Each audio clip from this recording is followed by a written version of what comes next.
Hello, everybody. Welcome to Speak, assignment number 17. Assignment number 17 encompasses 4 parts. It's fourth marking period, exterminators, the wet season, spring break, and genetics. Now, at the end of assignment 16, we finally heard what we all pretty much knew anyway. It was becoming more and more painfully obvious that Melinda was raped at that party that night based upon how she's been acting, how she's been hurting herself, how she stopped talking, how she feels about herself, which is, by the way, it's not her fault that happened. She has blamed herself. She says she feels ashamed about what happened. And that's one of the problems. And until she speaks with somebody, she's going to continue to be angry at herself, and she doesn't deserve that. All the anger needs to be on Andy Evans and people like him. And he needs to be taken care. I mean, he needs to be punished for what he did. But unless she says anything, it clearly can't happen. So let's go. We have our 4 parts to read today. You know what you have to do. Make sure you're doing your vocab, your sentence, you're answering your questions, and doing your essay, giving details from both your life and the book. And if you can, both of them together. So let's go. Now that we know the truth, let's hope Melinda speaks to somebody about it. I mean, where's our parents? Why aren't they asking her? Why aren't you sleeping at night? Why are you? I mean, she spent the other night outside on her window frame. I hear everything in my home.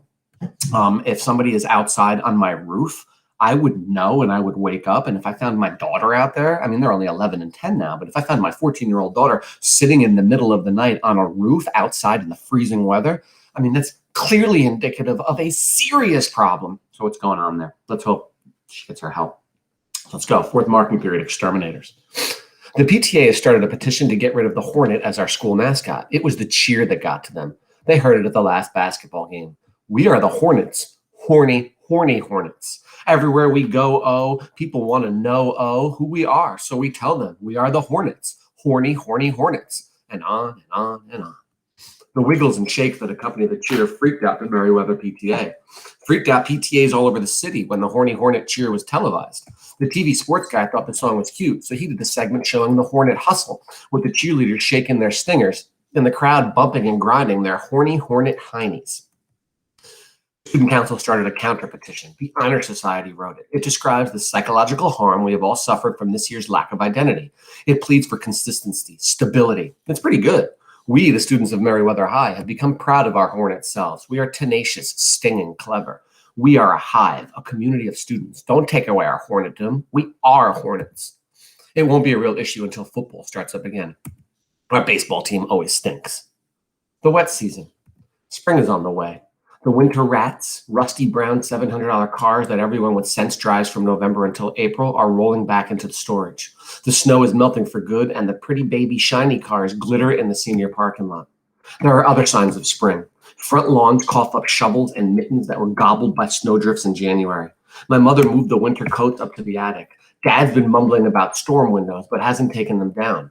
From the bus, I saw a farmer walking his field, waiting for the mud to tell him when to plant. April Fool's Day is when most seniors get their acceptance or rejection letters from college, thumbs up or thumbs down. It's a sick piece of timing. Tensions are running high. Kids drink pink stomach medicine from the bottle. David Petrakis, my lab partner, is writing a database program to track who got in where. He wants to analyze which advanced placement classes the seniors took, their standardized test scores, extracurriculars, and GPAs to figure out what he needs to do to get into Harvard. I've been going to most of my classes. Good girl, Melly. Roll over, Melly. Sit, Melly. No one has patted me on the head, though. I passed an algebra test. I passed an English test. I passed a biology test. Well, hallelujah. It is also profoundly stupid. Maybe this is why kids join clubs, to give them something to think about during class. So think about this. She now doesn't even have a reason for wanting to do well in her life. She's like, whatever, who cares if I do well on these things? It doesn't matter. She even says it's also profoundly stupid. Actually, doing well your freshman year is really important because it helps you to do well your sophomore year and then your junior year and your senior year. And guess what that is? All preparation for college when it really counts. And then after that for your jobs and whatnot. So of course, there's a reason why she should want to do well for her future, for herself. But she doesn't even care anymore because She doesn't care about our future because she doesn't care about our present because of the trauma, because of what's bothering her so much. Andy Beast joined the International Club. I hadn't figured him for a deep interest in Greek cooking or French museums. He has abandoned the Martha table and hangs around and onto Rachel Rochelle and Greta Ingrid and all the other resident aliens. Rachel Rochelle flutters her purple eyelashes at him like he's some kind of Uber dude. You'd think she'd have more sense. Easter came and went without much notice. I think it caught my mother by surprise. She doesn't like Easter because the date keeps shifting and it's not a big shopping holiday. When I was a kid, Mom used to hide colored eggs for me all over the house. The last egg was inside a big basket of chocolate rabbits and yellow marshmallow chicks. Before my grandparents died, they would take me to church and I would wear stiff dresses with itchy lace. This year we celebrated by eating lamb chops. I made hard-boiled eggs for lunch and drew little faces on them with a black pen. Dad complained about how much yard work has to be done. Mom didn't say much. I said less. In heaven, my grandparents frowned. I sort of wished we had gone to church. Some of the Easter songs are pretty. So look at that. At the dinner table for Easter, Dad complained about how much yard work, and Mom didn't say anything, and she said less. So that's not even really a family there. Has it ever been this entire book? We found out that when they were younger, they were more family-like. And I like how she says, in heaven, my grandparents frowned. And that's not because they didn't go to church. It's because they're not a family. And because the grandparents are seeing it from up there. Spring break. It is the last day of spring break. I'm sorry, I missed my last spot. In heaven, my grandparents frowned. I sort of wished we had gone to church. Some of the Easter songs are pretty. Spring break. It is the last day of spring break. My house is shrinking and I feel like Alice in Wonderland. Afraid that my head might burst through the roof, I head for the mall. I have $10 in my pocket. What to spend it on? French fries? $10 worth of French fries? Ultimate fantasy. If Alice in Wonderland were written today, I'd bet she'd have a supersized order of fries that said eat me instead of a small cake. On the other hand, we're rushing towards summer, which means shorts and t-shirts and maybe even a bathing suit now and then. I walk past the deep fat fryers. Now that spring has passed, the fall fashions are in the store windows. I keep waiting for the year when the fashions catch up to the seasons. A couple of stores have performance artists hanging at the front door. One guy keeps flying a stupid loop-the-loop airplane. A plastic-faced woman keeps tying and retying a shawl. No, now it's a skirt. Now it's a halter top. Now it's a headscarf. People avoid looking at her as if they aren't sure if they should applaud or tip her. I feel bad for her. I wonder what her grades were in high school. I want to give her a tip, only it would be rude to ask her if she has change for a 10. I ride the escalator down to the central fountain where today's entertainment is face painting. The line is long and loud, 6-year-olds and their mothers. A little girl walks past me. She's a tiger. She's crying about ice cream and she wipes her tears. Her tiger paint smears and her mom yells at her. What a zoo. I turn. Ivy is sitting on the edge of the fountain, a giant sketchbook balanced on her knees. She nods toward the line of whiners and the face painters furiously coloring stripes, spots, and whiskers. I feel bad for them, I say. What are you drawing? Look at that. She speaks. And why? Remember, Ivy is one of her ex-best friends, and she's actually been not nice to her this year, but she hasn't been awful to her either. She control it in the middle. Remember, she talked to her during the turkey bone thing in art class? Ivy moves so I can sit next to her and hands me the sketchbook. She's drawing the kids' faces. Half of each face is plain and sad. The other half is plastered with thick clown makeup that is fake happy. She hasn't painted any tigers or leopards. The last time I was here, they were doing clown faces. No such luck today, Ivy explains. Looks good, though, I say. It's kind of spooky. Not creepy, but unexpected. I hand back the sketchbook.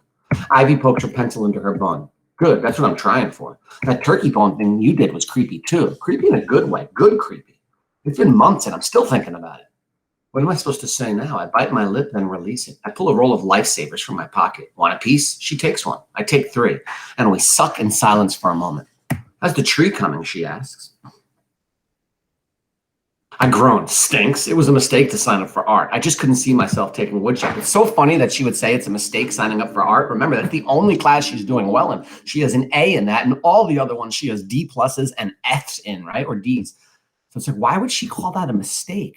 So interesting. Why? Because it makes her think, because it makes her look into herself a little bit. You're better than you think you are, Ivy says. She opens to an empty page in the sketchbook. I don't know why you keep using a linoleum block. If I were you, I'd just let it out. Draw. Here, try a tree.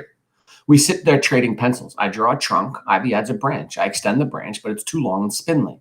I start to erase it, but Ivy stops me. It's fine the way it is. It just needs some leaves. Layer the leaves and make them slightly different sizes, and it'll look great. You have a great start there. She's right. Genetics. The last unit of the year in biology is genetics. It's impossible to listen to Miss Keene. Her voice sounds like a cold engine that won't turn over. The lecture starts with some priest named Greg who studied vegetables and ends up with an argument about blue eyes. I think I missed something. How did we leap from veggies to eye color? I'll copy David's notes. I flip ahead in the textbook. There's an interesting chapter about acid rain, nothing about sex. We aren't scheduled to learn about that until 11th grade. David jars a chart in his notebook. I snap my pencil point and walk to the front of the room to sharpen it. I figure the walk will do me good. Miss Keene sputters on. We get half our genes from our mother and half from our father. I thought my genes came from efforts. Aha, biology joke. Mom says I take after Dad's side of the family. They're mostly cops and insurance salesmen who bet on football games and smoke disgusting cigars. Dad says I take after Mom's side of the family. They're farmers who grow rocks and poison ivy. Look at this. They don't even like each other's family. Mom said Dad's family are insurance salesmen who bet on football games and smoked cigars. And Dad says they're farmers' moms who grow rocks and poison ivy. They don't say much. Visit dentists or read. OMG. He just said his wife's family doesn't say much. Visit dentists or read. Think about what he just said about his wife's family. She kind of dissed his, but he dissed hers much worse. And this is to your daughter. So you're dissing when you diss your wife's family to your daughter, you're dissing your daughter's family because that's her family too. That's her blood as well. And same thing from the mom dissing the dad's family. She's dissing her daughter because her daughter's also part of that bloodline. When I was a little kid, I used to pretend I was a princess who had been adopted when my kingdom was overrun by bad guys. Any day, my real parents, Mr. King and Mrs. Queen, would send the royal limo to pick me up. I just about had a 7-year-old heart attack when my dad took a limo to the airport the first time. I thought they had really come to take me away, and I didn't want to go. Dad took taxis after that. I look out the window. No limos, no chariots or carriages. See, look, when she was young, 7, she loved the family and didn't want to be away from them. Now I don't think it's the same. I look out the window. No limos, no chariots or carriages. Now, when I really want to leave, no one will give me a ride. I sketch a willow tree drooping into the water. I won't show it to Mr. Freeman. This one is for my closet. I've been taping some of my drawings on the walls. Any more classes as boring as this one, and I'll be ready to move back in there full time. My leaves are good, natural. The trick is to make them different sizes and then crowd them one on top of another. Ivy was right. Miss Keene writes dominant recessive on the board. I look at David's notes. He's drawing a family tree. David got his hair gene from his dad and his eye gene from his mom. I draw a family tree, a family stump. There aren't that many of us. I can barely remember their names. Uncle Jim, Uncle Thomas, Aunt Mary, Aunt Kathy. There's another aunt. She's very recessive. She recessed herself all the way to Peru. I think I have her eyes. I got my I don't want to know about it gene from my dad and I'll think about it tomorrow gene from my mom. Miss Keene says we'll have a quiz the next day. I wish I'd paid attention during class. I wish I were adopted. I wish David would quit sighing when I asked to copy his notes. Look at that. I wish I were adopted. She doesn't even want to be part of her family anymore. That's insane. That's really sad. I wish David would quit sighing when I asked to copy his notes. 10 more lies they tell you in high school. 1, you will use algebra in your adult lives. Guys, gals, I'm still waiting to use algebra. Driving to school is a privilege that can be taken away. Students must stay on campus for lunch. The new textbooks will arrive any day now. Colleges care about more than your SAT scores. We are enforcing the dress code. If it's anything like Union High, they enforce the dress code in the beginning of the year and then at the end of the year. But in the middle, it's kind of, we will figure out how to turn off the heat soon. Our bus drivers are highly trained professionals. There is nothing wrong with summer school, and we want to hear what you have to say.